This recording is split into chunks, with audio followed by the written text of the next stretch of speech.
Hey, what's going on, everyone? And welcome back to another episode of Just My Opinion Reviews.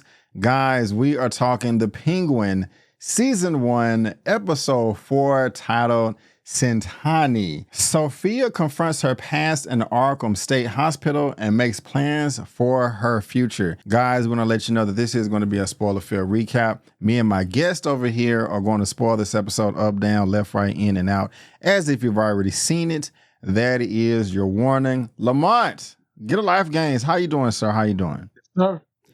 Thank you for being here, man. I couldn't appreciate it. My brother. I'm about to say I couldn't appreciate it. I do appreciate it. I'm glad you're happy to be here. Lamont, I'm having fun discussing the show with you. When the credits hit the first time I saw it, I was like, wow, I cannot wait to talk to this man and see what his opinion on this was. This show is getting better and better with each episode, man. It is. I am just highly entertained. And I will go ahead and say, you know, I do agree with you as far as your assessment is concerned, even though we only talked episode 3. But yeah, this probably is one of the best TV shows that's on TV right now. Another great episode. But bro, this family is evil. Oh my gosh. They will go to no ends to protect theirs, even if it is their own daughter. The Falcons. I mean, he's out of there now, and he was newly cast as Mark Strong, who is doing a great job. But bro, this episode 4 just gives you a completely different perspective than we got before. I mean, it's a complete 180. I mean, Sophia is most likely innocent. I'm thinking we met her coming out of the Arkham, the cuckoo crazy house. She going around with her eyes bucking, looking all crazy and pale. I'm thinking that she done killed 7 women and she may have killed 0. And bro, the actress, playing the role, Miss Christina Milioti is doing such a great job. I'm gonna let you talk to her in a second. I'm just so excited. I'm so passionate. You know what I'm saying? Bro, she's seen 2 different people in this episode. When we first met her in the first 3, she just seemed crazy cuckoo for Cocoa Puffs. But when they go back to the very beginning of this episode, when they was having a Sophia Foundation or the Falcone Foundation for the women and all that, I mean, she just seemed like a nice, innocent flower, you know, just in the field, you know, collecting wind and pollen, just like, oh, I have my little dress on and I'm just so innocent. And what about Dad? Does he have sex with the women at the club? Because I don't talk to him about this stuff, Albert. It's just a completely different character, but I'm blown away. I'm loving this episode. I'm loving the story. I'm loving the characters. I'm loving the actors and actresses fulfilling the role. I'm in love with the show, Lamont. How you feeling about this episode 4 after watching it? This episode just validated every episode 1 of our discussion.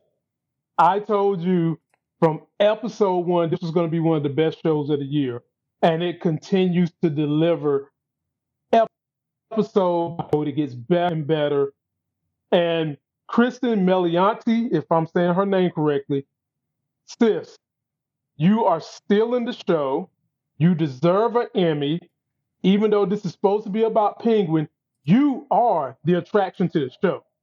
Ever since you walked into that room and you had suspicions about the Penguin killing your brother, no one has been able to take their eyes off you.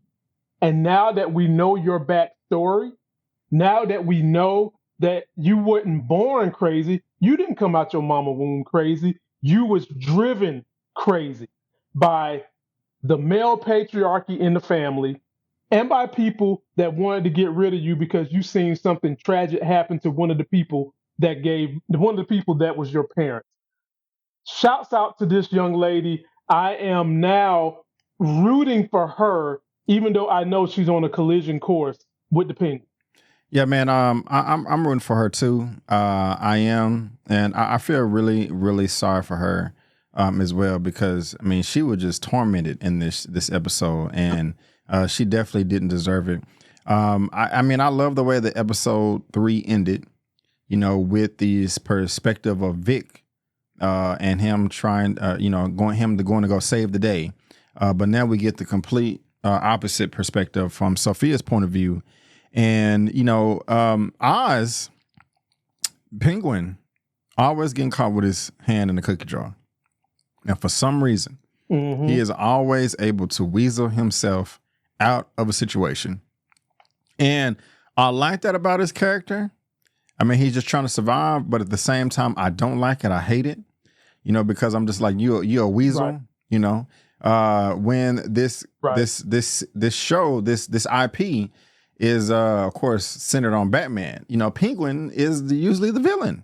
But I'm over here, we supposed to root for him, and that's just kind of weird. It's making me feel some type of way, But I just from the beginning of the episode, the way that he was pleading, I'm sorry, Sophia. It's the Falcons, and what's the other group's name? The other family's name? The Maronis. Is that correct?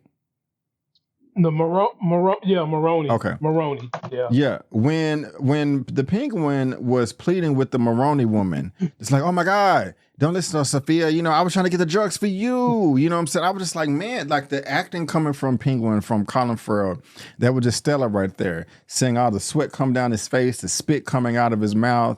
I mean, really panicking, begging for his life right there. It was pathetic as far as his character is concerned, because you're on your knees, lying and begging, but at the same time, it was just a great performance. And I loved it. I can't wait to see what happens in episode 5. But yeah, this was another banger right here. Did you think that Sophia was gonna die? Towards the beginning when she passed out, when she called her boy, like, oh, I need your help. It was Oz the whole time. It was the Penguin, and she passed out. They went back, but did you think she was gonna in time? But did you think that she was gonna die right there? Because I did. No, I didn't think she was gonna die. If anything, I was thinking that the Maroni family, if they were smart, the people that was left, they would have snatched her up and held her hostage. But their dumb butts didn't do that. They let her escape. And I just got to say, that opening scene that you summarized with Oz pleading with the woman in the family from the Maronis, yes, that was good. But what stole the show for me, B. Avery, was the look on Sophia's face when she found out Oz killed her brother, and how they did such a good job with the cinematography and the score of showing her black out with her eyes still open, because she was so angry to find out that sniveling, conniving driver Oz is really the person that killed her brother. And I thought it was quite, you got on me about seeing Dr. Rush in her draws, wanting to be with her. Mm-hmm. Right? You got on me about that. And this episode reveals that he wants her in that manner. Yeah. Because the minute she called him, Dr. Rush in her drawers came and scooped her right on up and took her to his home and made her breakfast. He did. So, do you like him though? And to be honest with you, I don't remember Theo Rossi playing Dr. Julian Rush. I don't like him. And I mean, do you think he really wants to be romantic with her, or do you think he just feels bad because he was part of her torture when she was at Arkham? Because he did say that. He was like, both. Both? Both. Okay. I'll agree with you too there. It's definitely both.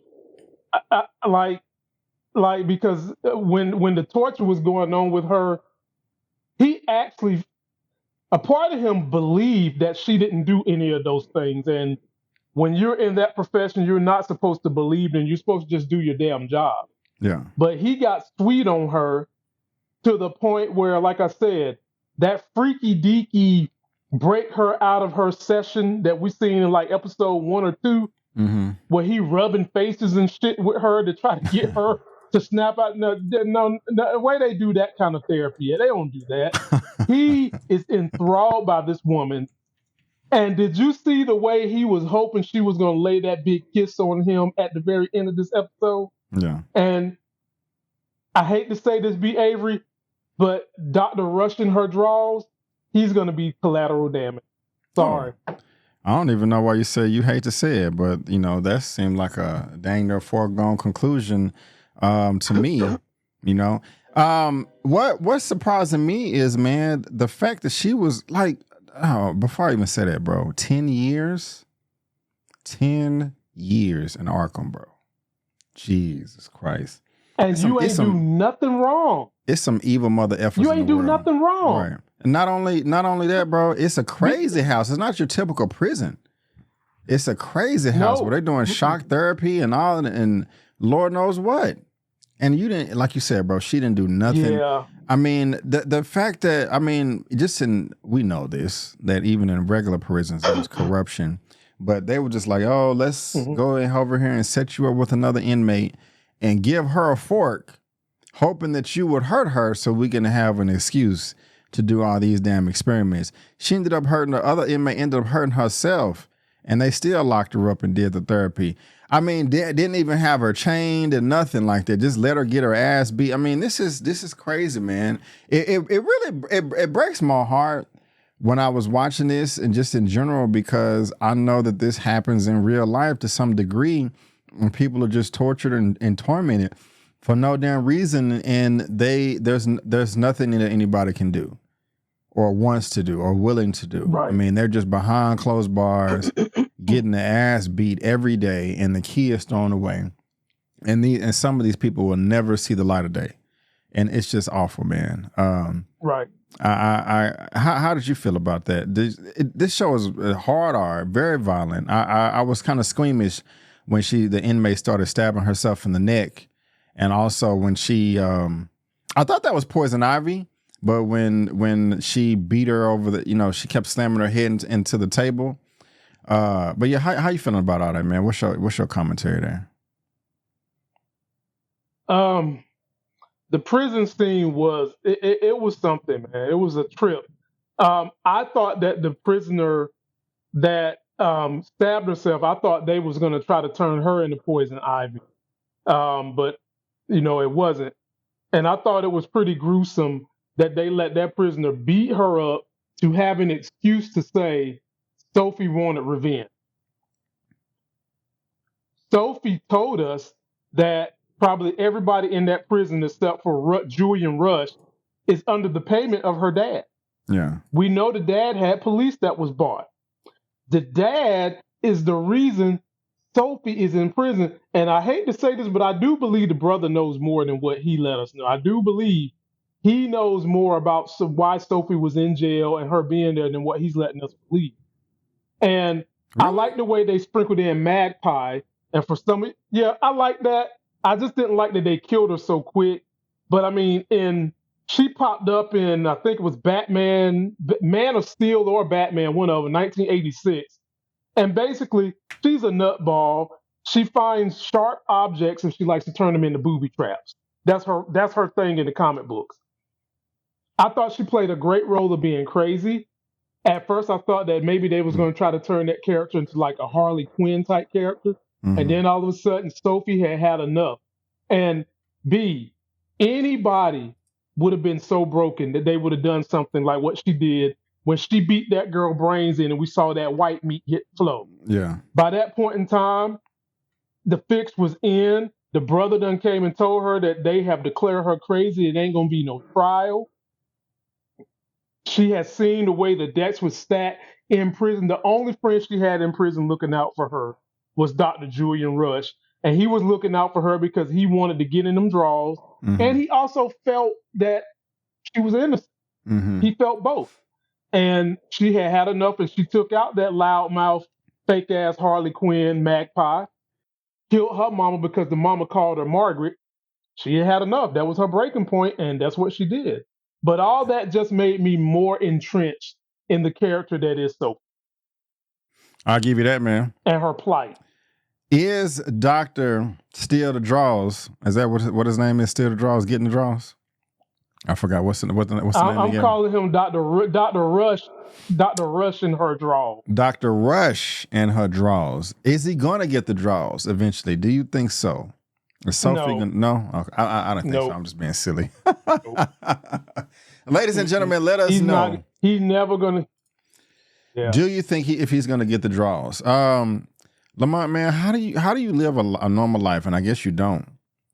When you walk in on your mother hanging herself. The hung herself. When we first started at the very beginning of the episode, I was like, oh, okay, it makes sense that you're crazy now that you wouldn't kill 7 women. You had to witness this at 9 years old, you know? And before I let you answer, I'm not trying to make an excuse for psychotic serial killers and people with mental illness. But at the same time, usually something traumatic always happens to people like that at a young age. I could be wrong. I'm not a doctor. I'm not a scientist, psychologist, mental expert. But I don't think people just decide to be crazy or decide to be evil. I mean, there's just some cases, but there usually is some type of incident that happened, in their youth or, something crazy. You can agree or disagree there if you want to, but Maury, yeah, man, she walked in on her mom that hung herself, bro. That's just, poor dad. He should have cleaned up his mess. How you feeling about that, man? It takes a strong person, and most of the time, those strong people happen to be women, to deal with the pile of shit that she was dealt with. Not only was she a kid when this happened, she seen her mom hang herself. They tried to say that the mom had depression, which is why she killed herself. And on top of that, they started a whole damn foundation for that to just cover it up.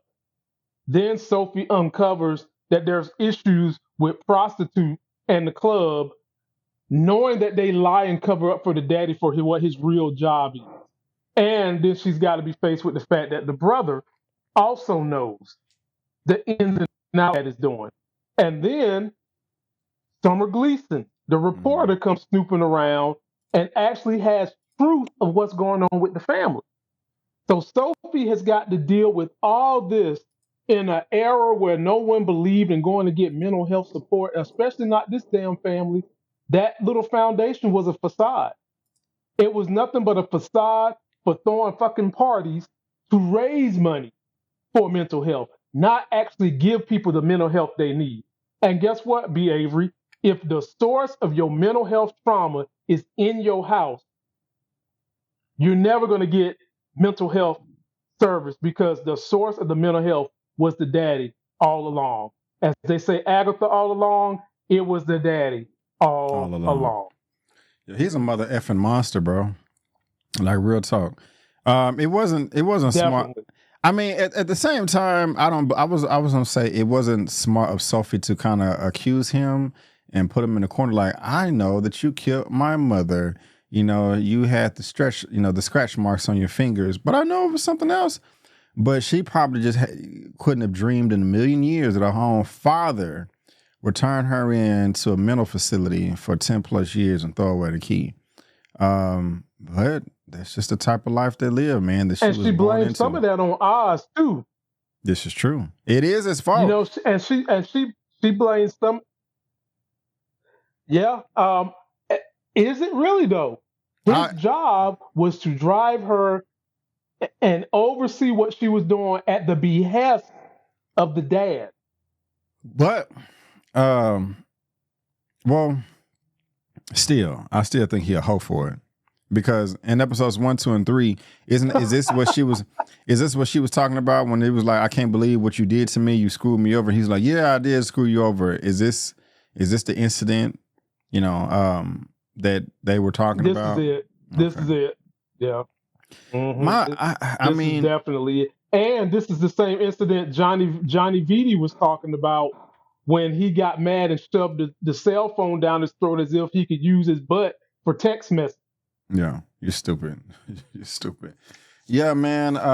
This is just awful, man. And so the dad is just going around killing people, killing women. I would say, will he ever, see justice? But he's dead now. He died in the movie, and so we're seeing him now. It's just flashbacks. But he goes from letting her know, I want you to run the family over Alberto, to locking her up. Nobody is ever going to believe her. I wish he would have wrote that down. That just really sucks. Because he did a complete 180 on her, man. And that's just really he did. I really feel sorry for Sophie there, because I just did not see this coming as far as her character is concerned, bro. Like, I just didn't. You spoke on the other character that was in the facility Arkham with Sophia. Mud Pie is the name I think you brought up.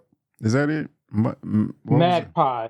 Magpie. Can you go in a little bit deeper on her, man, and you know who she's about as far as, you know, I guess a comic character, etc. Because it seemed like you had some in-depth knowledge there, and I'm just kind of curious.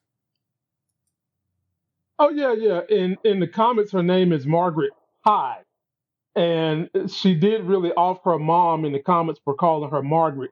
She wants to be called Magpie, and she popped up in Man of Steel number 1986, and she has this whole compulsion to steal shiny objects and replace them with booby trap replicas, so that when people come through, let's just say it's a metal door handle. When you grab the door handle, it'll snap your hand off. And Jesus so Christ. she started working with she's nuts, but she's not that tough. Whenever they have her in the story, she's always working with a more powerful villain.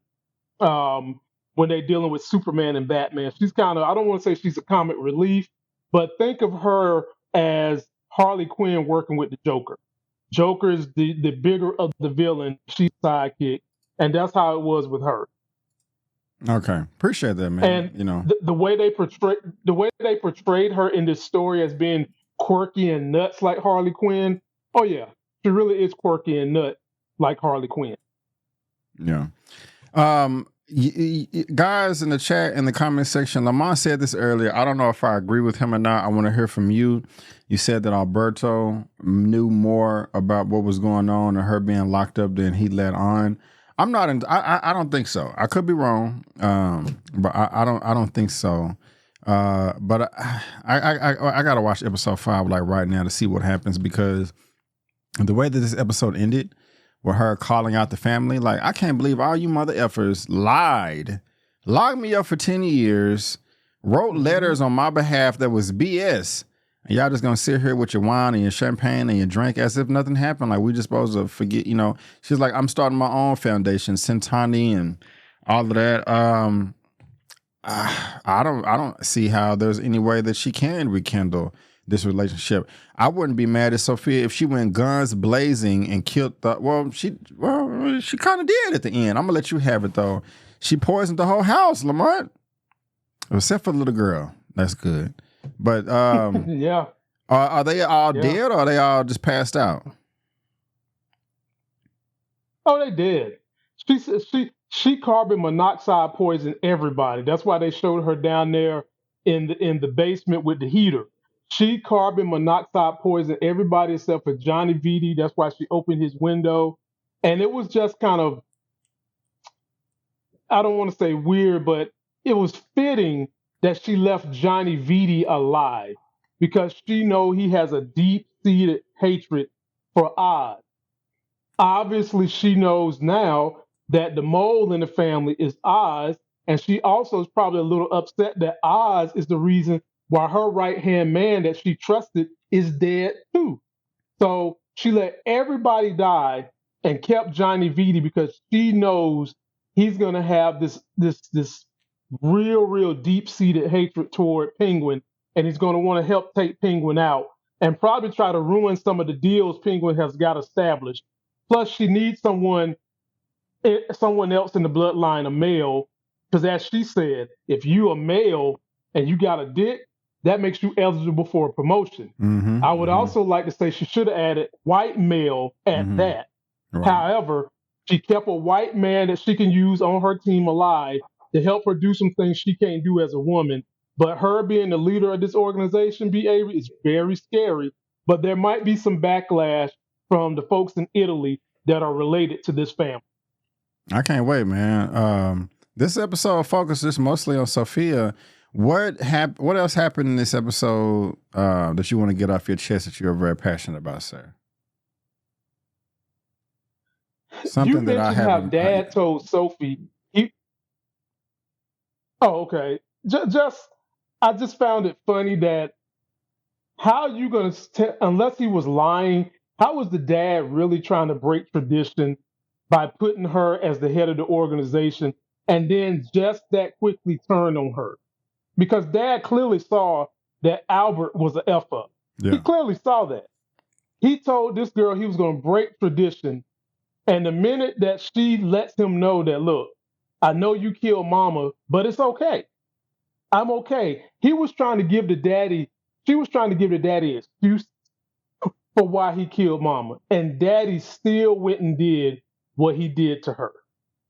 Um, and then the fact that he killed Summer Gleason so quickly Yeah. and was so quickly willing to put it on Sophie. I just like, dude, I'm a father of a daughter, and I just how could you do that?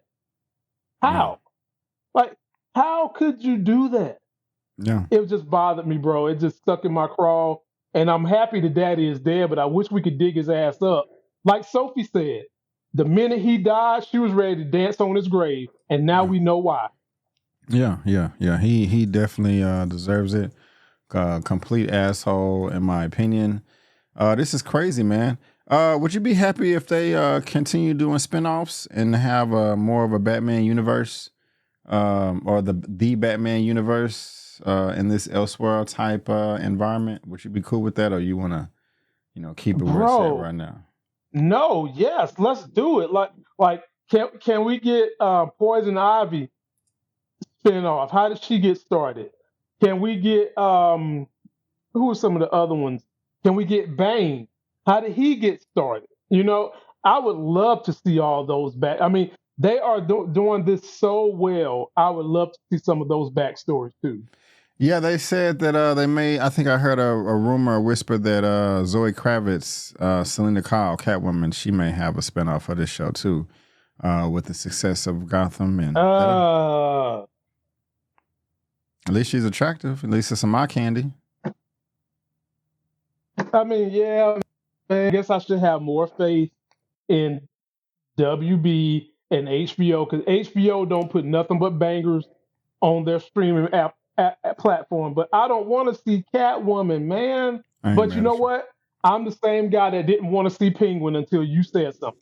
I'm So glad I said let something. me shut up. I'm glad I said something. Yep. Guys, even though this is an hour long, it was condensed, focused mainly on Sophia, excuse me, and I thoroughly enjoyed it. What did you think about this episode? Did you like it? Did you hate it? Are you somewhere in between? Have you seen the Batman? Have you not seen the Batman? Let us know your thoughts on the episode, our commentary, all of that good stuff. Lamont, do you have any final thoughts, sir? Final thoughts, people. If you're not watching, you need to watch. Catch up. Definitely a top 3 show of the year. I'm wondering what is going to become of Dr. Rushing to her draws. And I would like for you guys to give us more commentary on how you feel about this show. Let us know what you think. Yes. Let us know. Well, guys, thank y'all so much for tuning in. That is going to wrap it up for our recap review of The Penguin, episode 4, titled Centani.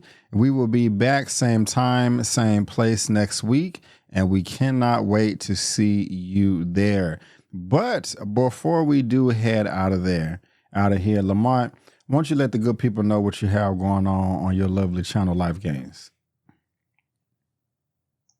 Well, ladies and gentlemen, as of right now, the only thing that is going on Life Games is coverage of the Penguin.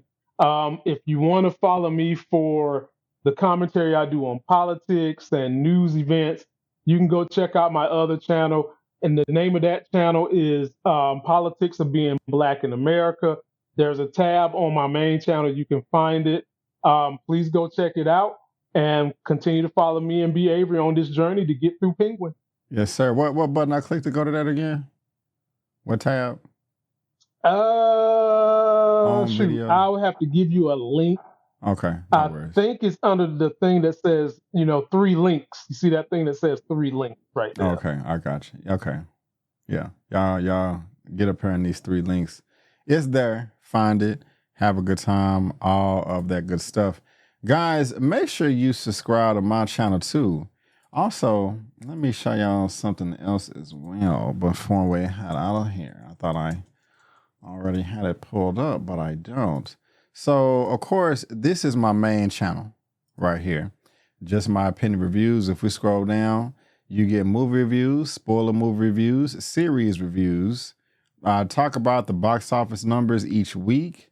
Also do some trailer reactions and talk about various shows that are streaming right now, like Peacock, like Fight Night on Peacock, Movie News Roundup show, and a superhero show as well. But a superhero comic book show. But guys, also I started a second channel. It's just a clips channel, just my opinion clips. So anything that I discuss on my shows, my live shows, I just clip them and upload them here to my second channel. Link to this is in the description box below as well. And so this is going to be mainly it's going to be clips, but mainly like geek superhero comic book stuff and just kind of nerd out, So that is the second channel. This is the first channel. Make sure you subscribe, all of that. We would really appreciate it. All right. And also, I am covering Love is Blind right now. Also, here is my thumbnail for the latest failure, which was Joker 2. It did trash at the box office. Nobody went to go see it. And then check us out for the latest episode of Super Duper. It was me, E-Man, and Elliot. We talked about Green Lantern, Agatha, the Penguin, Spider-Man, Supergirl, all of that. Hopefully Lamont will be able to join me on the next one. But guys, again, we just all want to thank you so much for tuning in. And before you go, don't forget that I'm B. Avery, that's Lamont, and that's just our opinion. Peace out, and we'll see you next time.